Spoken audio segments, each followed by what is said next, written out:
ಇದು ಗಣೇಶನು ಏಕದಂತನಾದ ಕತೆ.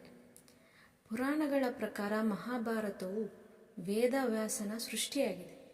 ಆದರೆ ಇದನ್ನು ಗಣೇಶನು ಬರೆದಿದ್ದಾನೆಂದು ಹೇಳಲಾಗುತ್ತದೆ. ಮಹಾಕಾವ್ಯವನ್ನು ನಿರೂಪಿಸಿದಂತೆ ಬರೆಯಲು ವೇದವ್ಯಾಸರು ಗಣೇಶನನ್ನು ಸಂಪರ್ಕಿಸಿದರು. ಷರತ್ತು ಏನೆಂದರೆ ವ್ಯಾಸರು ಅದನ್ನು ವಿರಾಮವಿಲ್ಲದೆ ನಿರೂಪಿಸಬೇಕಾಗಿತ್ತು ಮತ್ತು ಗಣೇಶ ಅದನ್ನು ಒಂದೇ ಸಮಯದಲ್ಲಿ ಬರೆಯಬೇಕಿತ್ತು. ಗಣೇಶನು ಕತೆ ಬರೆಯುವ ಮಧ್ಯೆ ಲೇಖನಿಯ ತುದಿ ಮುರಿದು ಹೋಯಿತು. ವ್ಯಾಸರು ತಮ್ಮ ನಿರೂಪಣೆ ನಿಲ್ಲಿಸಲಿಲ್ಲ. ಆಗ ಗಣೇಶನು ಸಮಯ ವ್ಯರ್ಥ ಮಾಡದೆ ತನ್ನ ಒಂದು ದಂತವನ್ನು ಮುರಿದು ಅದನ್ನು ಲೇಖನಿಯಂತೆ ಮಾಡಿ ಮಹಾಕಾವ್ಯವನ್ನು ಯಾವುದೇ ಅಡೆತಡೆ ಇಲ್ಲದೆ ಬರೆದನು. ಇದು ಮಹಾಕಾವ್ಯವನ್ನು ಪವಿತ್ರವಾಗಿಸಲು ಅವಕಾಶ ಮಾಡಿಕೊಟ್ಟಿತ್ತು ಮತ್ತು ಗಣೇಶ ಮತ್ತು ವ್ಯಾಸರು ಒಟ್ಟಿಗೆ ಪೂರ್ಣಗೊಳಿಸಿದರು.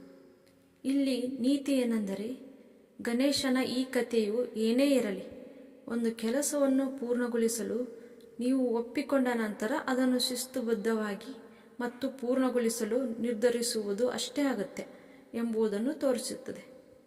ಧನ್ಯವಾದಗಳು.